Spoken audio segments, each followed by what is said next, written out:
Saint Joseph convent senior secondary school Ratlam. Class 11th and 12th के लिए हिंदी अभिव्यक्ति और माध्यम इस पुस्तक से हम ले रहे हैं आज पत्रकारिता, लेखन और रिपोर्ट। इसके बारे में आप पढ़ेंगे कि कैसे यह कार्य किया जाता है, कैसे लिखा जाता है। तो सबसे पहले हम देखते हैं पत्रकारीय लेखन क्या है। अखबार पाठकों को सूचना देने, उन्हें जागरूक और शिक्षित बनाने, उनका मनोरंजन करने का दायित्व निभाते हैं। हम यह पढ़ चुके हैं।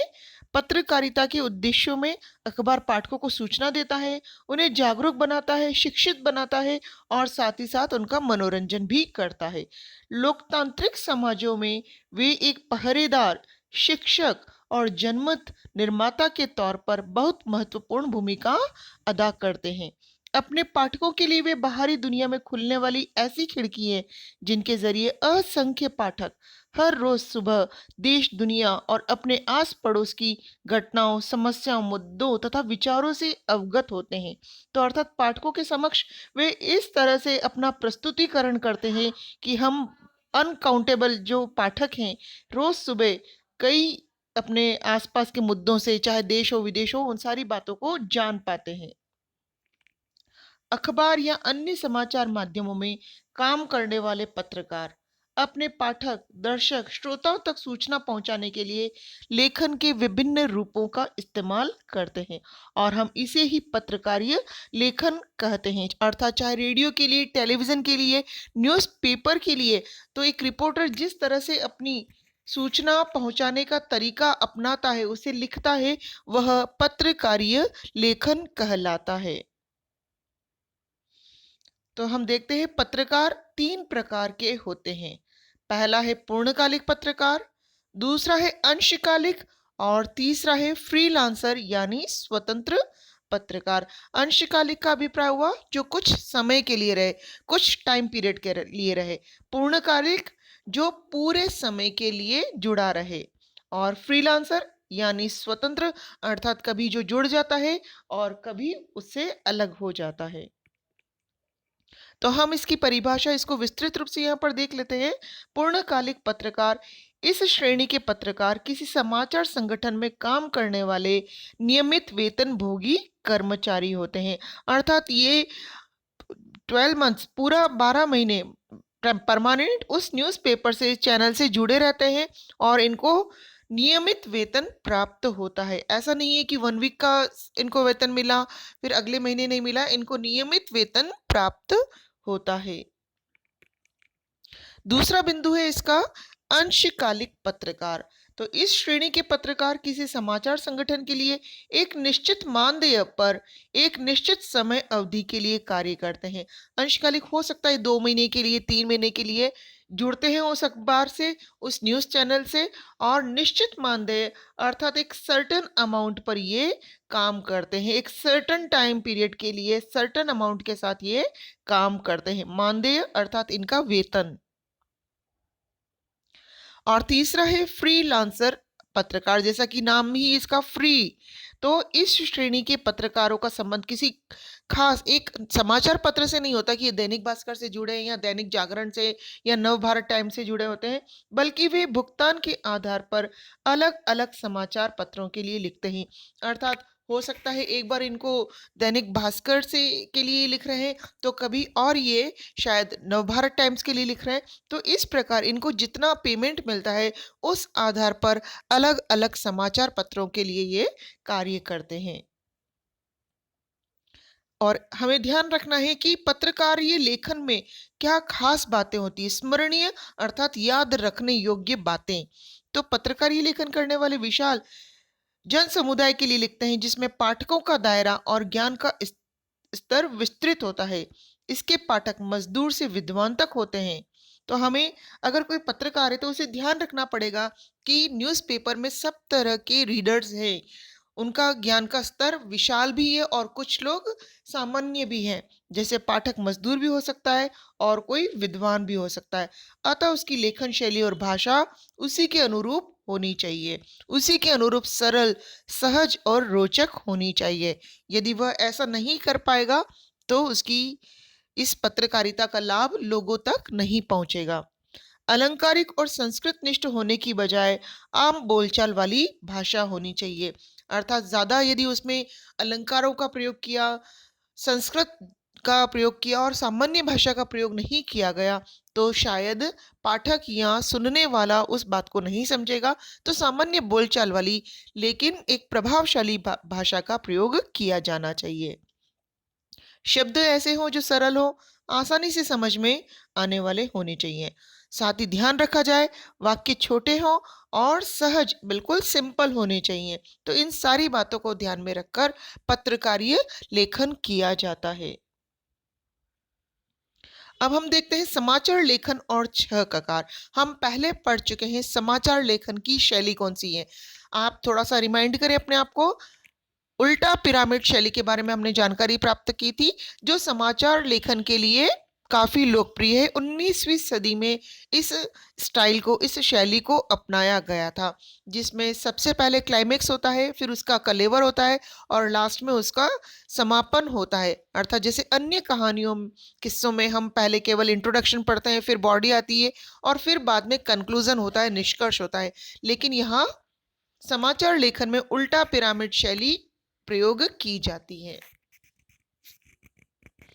तो समाचार लेखन और उसके छह ककार कौन से हैं? तो किसी भी समाचार को लिखते हुए जिन छह सवालों का जवाब देने की कोशिश की जाती है वह है, सबसे पहले क्या हुआ, किसके साथ हुआ, कब हुआ, कहाँ हुआ, कैसे हुआ और क्यों हुआ। तो यहाँ पर आप देखिए, हर जो प्रश्नवाचक शब्द है यहाँ पर वह क से शुरू हो रहा है। क्या में क, किसका का पहला अल्फाबेट है क, कब, कहाँ, कैसे, क्यों, इन सभी का पहला अक्षर है क। और इसी कारण समाचार लेखन के इन 6 क्वेश्चंस को हमने नाम दिया है छह ककार। तो इन सारी बातों का ध्यान रखा जाता है और उसके पश्चात समाचार लेखन किया जाता है। समाचार के मुखड़े अर्थात पहले पैराग्राफ या शुरू की पंक्तियों में आमतौर पर 3-4 ककारों को आधार बनाकर खबर लिखी जाती है। तो हम देखते हैं कि पहले की 3 ककार, ये पहले के 4 ककार है, क्या, कौन, कब और कहाँ। तो पहले पैरे में, इसके इंट्रोडक्शन में हम कहेंगे कि इन चारों ककारों का जवाब दिया जाता है, तो न्यूज़ का एक बड़ा हिस्सा कवर हो जाता है। इसके बाद समाचार की बॉडी में और समापन के पहले बाकी 2 ककार अर्थात जो मिडिल पार्ट है समाचार का, उसमें 2 ककार जैसे कैसे और क्यों का जवाब दिया जाता है। इस तरह 6 ककारों के आधार पर समाचार तैयार होता है। यह एक महत्वपूर्ण हिस्सा है समाचार लिखने का और हमें अवश्य इसका ध्यान रखना है। तो समाचार लेखन हमने पढ़ लिया है, पत्रकारी लेखन क्या होता है हमने जान लिया है, और पत्रकार कितने प्रकार के होते हैं हम जान चुके हैं। समाचार आदि में रिपोर्ट भी तैयार की जाती है, उसके बारे में हम देखते हैं। रिपोर्ट जिसे हम हिंदी में कहते हैं प्रतिवेदन। आप अंग्रेजी में भी कई बार रिपोर्ट लिखते हैं, यह उससे भी काफी मिलती जुलती है। रिपोर्ट समाचार पत्र, रेडियो, टेलीविजन की एक विशेष विधा है, एक विशेष प्रकार है। इसके माध्यम से किसी घटना, समारोह या आंखों देखे किसी अन्य कार्यक्रम की रिपोर्ट प्रस्तुत की जाती है। जैसे हम आपको कह सकते हैं कि आपके स्कूल में वार्षिक उत्सव, एनुअल फंक्शन पूरा हुआ है, तो आप उस पर रिपोर्ट लिखे। तो आप उस पर रिपोर्ट लिख सकते हैं कि प्रातः 11 बजे हमारे विद्यालय में कार्यक्रम आयोजित किया गया था, जिसके मुख्य अतिथि श्रीमान अमित शाह थे, आदि आदि करके फिर आप बता सकते हैं कि उसमें तरह तरह के सांस्कृतिक कार्यक्रम आदि प्रस्तुत किए गए, तरह तरह की गतिविधियां उसमें दी गई, बच्चों को पारितोषिक दिया गया और अभिभावकों ने तालियां बजा करके अभिनंदन किया। इस प्रकार हम उसमें रिपोर्ट प्रस्तुत कर सकते हैं। चूंकि दूरदर्शन दृश्य एवं श्रव्य दोनों ही उद्देश्य को पूरा करने वाला माध्यम है, अतः इसके लिए आंखों देखी घटना की रिपोर्ट तैयार की जाती है, जबकि रेडियो के लिए केवल सुनने योग्य रिपोर्ट तैयार करने से काम चलता है। कभी संचालक द्वारा दी जा रही कार्यवाही का विवरण देकर उसे रिपोर्ट का आधार बनाकर रिपोर्ट तैयार कर ली जाती है। तो हम देखेंगे रिपोर्ट की क्या विशेषताएं होनी चाहिए। रिपोर्ट की पहली खासियत है उसकी संक्षिप्तता, अर्थात आप इसे अनावश्यक बड़ा न करें। यदि वह संक्षिप्त है और सारा कंटेंट कवर कर रही है तो वह आप लोगों तक ज्यादा पहुंच बनाएगी। संक्षिप्त रिपोर्ट को ही लोग पढ़ पाते हैं। यदि ज़्यादा विस्तृत है रिपोर्ट तो वह पढ़ी नहीं जाती और उसे तैयार करना उद्देश्यहीन हो जाता है और कई बार लेखक अपने मूल विषय से भी भटक जाता है।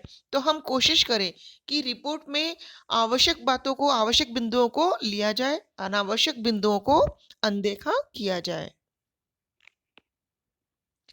और इसी की दूसरी मुख्य विशेषता है उसकी निष्पक्षता, अर्थात आपको भेदभाव रहित होकर के रिपोर्ट तैयार करनी है। रिपोर्ट को प्रभावशाली बनाने के लिए निष्पक्ष रिपोर्ट तैयार करनी चाहिए।